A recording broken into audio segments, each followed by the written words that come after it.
रवि अपनी दादी के साथ चूल्हे के पास बैठा हाथ सेक रहा था और दादी बैठे बैठे चूल्हे पर चढ़ी बड़ी सी कढ़ाई में करछी चला रही थी। दादी दादी क्या बना रही हो? ये हलवा। हलवा? हाँ। वाह, पर दादी किस चीज का हलवा? दादी प्यार से मुस्कुराकर रवि की ओर देखती हैं। ये है मिट्टी का हलवा। मिट्टी का? रवि ये सुनते ही एकदम से अपनी आंखें बड़ी कर लेता है और मुंह एकदम चौड़ा खोल लेता है।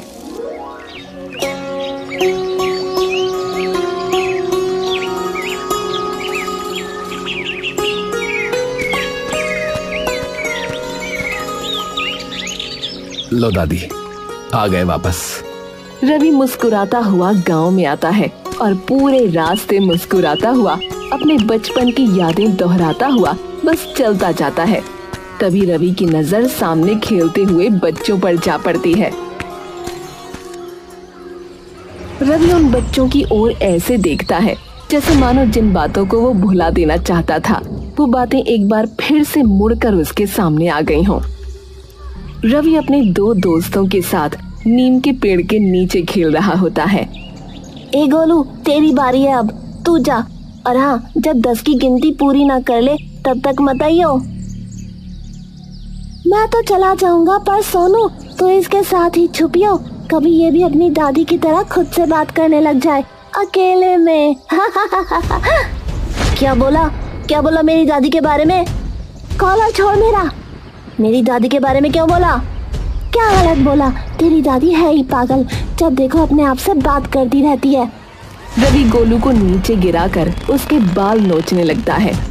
रवि एकदम स्थिर खड़ा होकर बस एकटक उस नीम के पेड़ की ओर देखता रहता है। तू भी सही में अपनी दादी की तरह है पागल, छोड़ मुझे। तेरी हिम्मत कैसे हुई मेरी दादी के बारे में बोलने की? देखते ही देखते रवि की आंखों से एक के बाद एक आंसू बहने लगते हैं।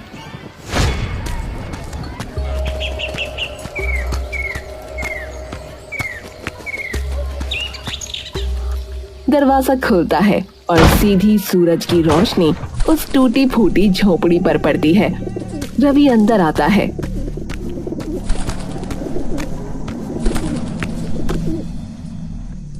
रवि उस झोपड़ी के चारों ओर नजरें घुमाकर देखने लगता है और एक गहरी सांस लेता है। धूल से भरी हुई है झोपड़ी, लेकिन खुशबू अभी भी यहाँ मिट्टी के हलवे की ही है। और उस चूल्हे की ओर देखता है।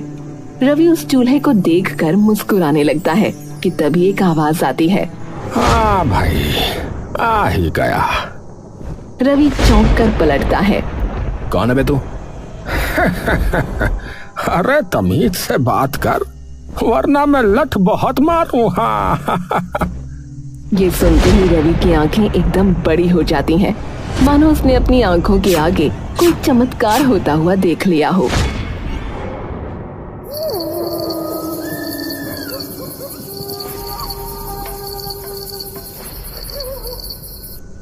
रवि अपनी दादी के साथ लेटा हुआ सो रहा है। दादी, दादू बहुत गुस्सा करते थे। गुस्सा करते तो थे, पर उस पे जो मुझे तंग करता था, पता है क्या कहते थे? क्या? मैं लठ बहुत भित मारूं। ये तो मेरे दादू कहा करते थे। तो पहचान ले कि कौन हो सकता हूँ मैं। रवि की आंखें एक बार फिर से नम हो जाती हैं। दादू? देवा मुस्कुराकर प्यार से रवि की ओर देखने लगता है। रवि कुछ देर तक यकीन नहीं कर पाता कि वो अपने दादा को देख पा रहा है। रवि दौड़ता हुआ देवा के पास जाता है, लेकिन जैसे ही वो उनके गले मिलने की कोशिश करता है, उसके हाथ देवा के आर पार हो जाते हैं। अरे मन तो मेरा भी है बेटा तुझे छाती से लगाने का, पर आत्मा हूँ, क्या कर सकते हैं। एक मिनट, क्या आत्मा? अरे तो जिंदा थोड़े ही हूँ मैं, ये तो पता ही है तुझे कि मैं मर चुका हूँ। हाँ मतलब, पर ऐसा हो कैसे रहा है? देवा ध्यान से रवि के गले की ओर देखता है जहाँ एक ताबीज लटका हुआ है। लग ही रहा था मुझे। क्या क्या लग रहा था? तेरे गले का ताबीज। ताबीज? तो उसका क्या? बेटा जी, जो ताबीज तुमने पहना है ना, वो मेरा ही है। क्या? हाँ। पर इस ताबीज में ऐसा क्या है? हमारे गांव में एक पंडित जी हुआ करते थे, काफी ज्ञानी व्यक्ति थे। तो जब तेरी दादी और मेरी शादी पे हमारे घर वालों ने नाराजगी जताई, तो मैं उन पंडित जी के पास गया और अपनी समस्या बताई। तो उन्होंने ये ताबीज दिया और बोले कि इस ताबीज को हमेशा अपने साथ रखना। जब तक तुम दोनों के पास ये ताबीज रहेगा, तब तक तुम्हें कोई अलग नहीं कर पाएगा। अच्छा, तो इसलिए मुझे तो यकीन नहीं हो रहा है कि मैं आपको देख पा रहा हूँ। रवि इधर उधर देखने लगता है और मुस्कुराने लगता है। यकीन नहीं होता कि 15 साल हो गए मुझे यहाँ आए। माँ बाप तो पैदा होते ही चले गए, सिर्फ दादी ही थी एक मेरे पास। रवि बोलते बोलते एकदम से चुप हो जाता है और बड़ी बड़ी आंखें खोलकर देवा को देखने लगता है। क्यों बच्चों, क्या हो गया? मतलब जवाब आपके पास है। हाँ, कौन सा जवाब? कि मिट्टी के हलवे का इन सब से क्या ताल्लुक है और दादी की आखिरी इच्छा क्या थी?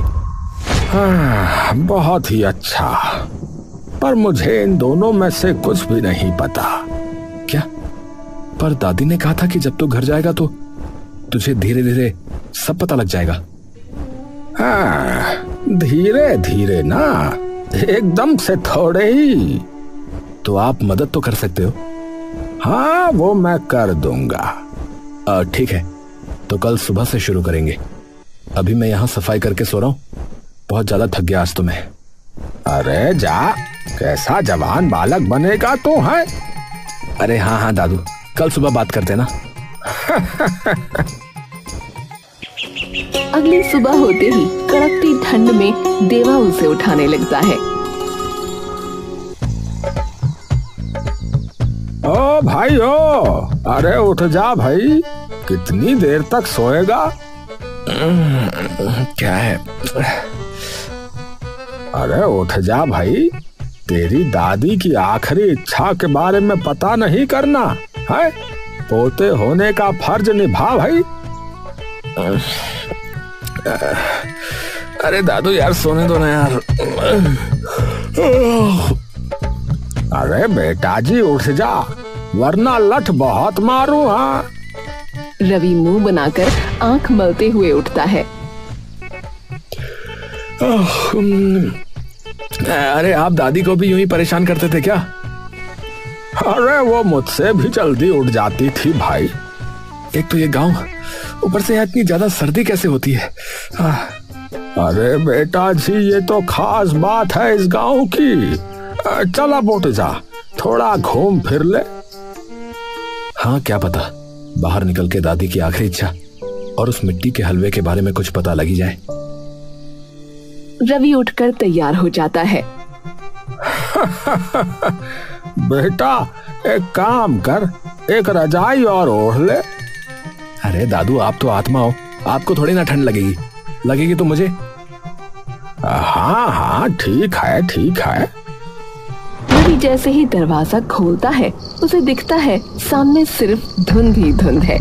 गांव का एक हिस्सा भी रवि को नहीं दिख पा रहा।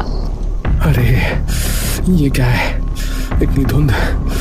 चल तो पड़ेंगे, पर ये भी तो बताओ कि हम जा कहाँ रहे हैं। उससे पहले ये बता कि तेरी दादी ने बोला क्या था? पता नहीं, बस ये बोला कि मिट्टी का हलवा जरूर बनाना और मुझे किसी समंदर नदी वगैरह में मत बहाना। तो बनाओ बेटा जी मिट्टी का हलवा। अरे मुझे नहीं पता कैसे बनता है, आप बताओ ना, आपको तो सबसे ज्यादा बना के खिलाया उन्होंने। अरे मुझे तो बस यही बोला करती थी कि सोचो सोचो, जो चीज इस हलवे को खास बनाती है वो आप ही की है। तो मतलब जवाब आपके पास है? अरे मुझे खुद नहीं पता। तेरी दादी ने कभी सीधा जवाब दिया है मुझे? हमेशा यही कहती थी कि दिमाग लगाओ, और अब भी यही कर दिया उसने। बोलो। आप एक काम करो, आपकी पसंदीदा चीज बताओ इस गांव में क्या क्या थी, बोलो, शायद जवाब वही मिले। रवि और देवा एक साथ मिट्टी भरे रास्ते पर चल रहे हैं।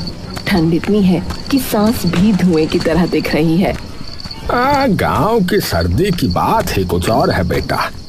अभी आगे एक नीम का पेड़ आएगा। बचपन में मैं और मेरे दोस्त वहीं लकड़ी जलाकर हाथ सेकते थे। भाई वाह, क्या ही दिन थे वो भी। तो जवाब यहाँ हो सकता है क्या, इस पेड़ के पास? देख लेना, आने ही वाला है। कितनी धुंध पड़ी हुई है, कहीं भिड़ ना जाऊं सीधा पेड़ से। रवि बस इतना कहता ही है कि वो सचमुच नीम के पेड़ से टकरा जाता है। अरे यार, मेरी नाक। देवा हंसने लगता है। अरे दादू, इतनी जोर की लगी है और आप हंस रहे हो यार। अरे हाँ, पता नहीं क्या लग गई तुझे तो। अरे दादू, कहीं दादी नीम तो नहीं डालती थी? अरे मीठा होता था। नीम कब से मीठा होने लगा? दादू, आपको जिन पंडित ने ये ताबीज दिया था वो कहाँ मिलेंगे बताओ? अब वो तो अब पता नहीं बेटा, जिंदा होंगे भी या नहीं। बाकी गांव के मंदिर में रहते थे वो तो। तो चलो फिर वहीं चल के देखते हैं। हाँ, चलो चलो।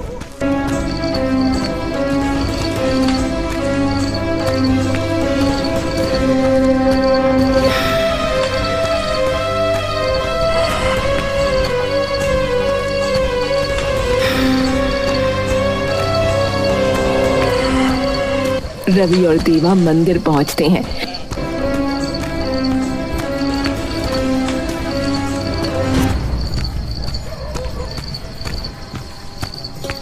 जहाँ एक पंडित बैठा हुआ होता है। पंडित जी प्रणाम। प्रणाम बेटा। पंडित जी, इस मंदिर में एक पंडित हुआ करते थे कभी? रवि बगल में खड़े अपने दादू की ओर देखता है। अरे नाम क्या था दादू? पंडित उसको खाली जगह से बात करता देख हैरान हो जाता है। हाँ, मुरारी लाल। अच्छा। रवि अपनी गर्दन फिर से पंडित की ओर करता है। मुरारी लाल नाम था उनका पंडित जी। अरे उनका तो कई सालों पहले देहांत हो गया था बेटा। अच्छा, चलो ठीक है, धन्यवाद पंडित जी। ठीक है। खुद से ही बातें कर रहा है। गोलू की नजर तभी रवि पर पड़ती है, जो वहाँ खड़ा खुद से बात कर रहा होता है। अरे रवि। रवि पलटकर गोलू की ओर देखता है। अरे गोलू, अरे भाई तुझे भी लग गई अपनी दादी की बीमारी है? अरे अकेले खड़ा खड़ा अब तू भी बातें करने लग गया। लगता है भैया की खानदानी बीमारी है, पागलपन की। अरे दादी आधी पागल और पोता पूरा का पूरा। अरे तेरे मारो लट है। अरे रवि इसको। रवि तभी गोलू की तरफ कूदकर उसके मुंह पर जोर से एक मुक्का मारकर उसे नीचे गिरा देता है। अबे वो धरती पे बोझ, इंसानियत पे पड़े हुए 200 किलो के पत्थर हैं? तू मुझे पागल कह रहा है? लगता है तूने कभी खुद को नहीं देखा। और अब की बार मेरी दादी के बारे में कुछ बोला ना तो लट बहुत मारू मैं। शाबाश मेरे शेर। रवि अपने दादा की तरफ देखकर मुस्कुराने लगता है, देवा के साथ हंसते हुए, और आसपास खड़े सभी लोगों के मुंह बंद करके वहां से चला जाता है।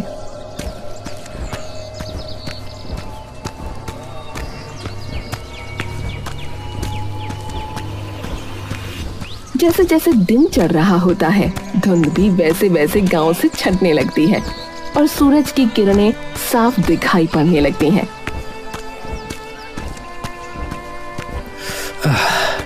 अब थोड़ी धूप दिखाई। कोई और जगह है क्या?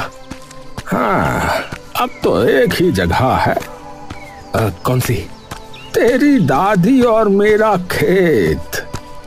रवि आंखें बड़ी कर मुस्कुराने लगता है। रवि और देवा एक पुराने रास्ते से गुजरते हुए खेतों तक पहुंचते हैं।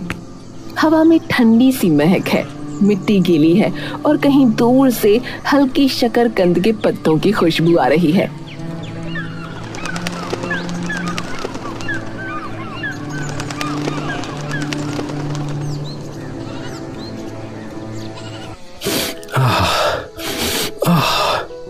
बिल्कुल वही खुशबू, बिल्कुल वही खुशबू जो हलवे से आती थी। अच्छा जी, देवा आसमान की ओर देखता है। तो ये डाला जाता था हलवे में, है शकरकंदी? हाँ, पर वो उसे मिट्टी का हलवा क्यों कहती थी फिर? देवा हंसने लगता है। क्या हुआ दादू? यही जमीन मेरी सांस जो बन जाती थी बेटा। दिन भर यही हल चलाता था और दोपहर को हम दोनों यही रोटी खाते थे। वो मुझे अपने हाथों से हलवा खिलाती और मैं उसे अपने हाथों से रोटी। ये जगह सुकून थी हम दोनों का, इसीलिए कहती थी मिट्टी का हलवा। दादी एकदम बूढ़ी सी अपने बिस्तर पर लेटी हुई हैं और रवि उनका हाथ पकड़कर रो रहा है।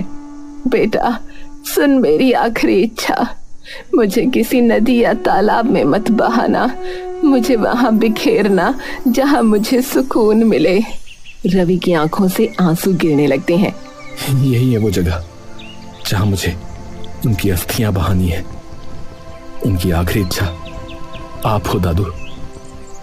वो चाहती थी कि वो मरने के बाद भी आपके साथ रहे।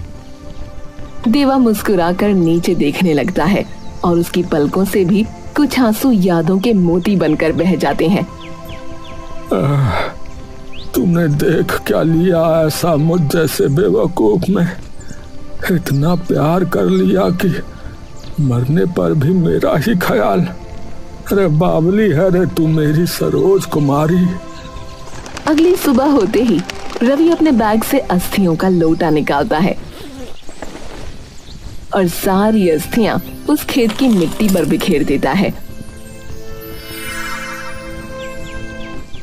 दादू, अब आपकी मुक्त होने की बारी है।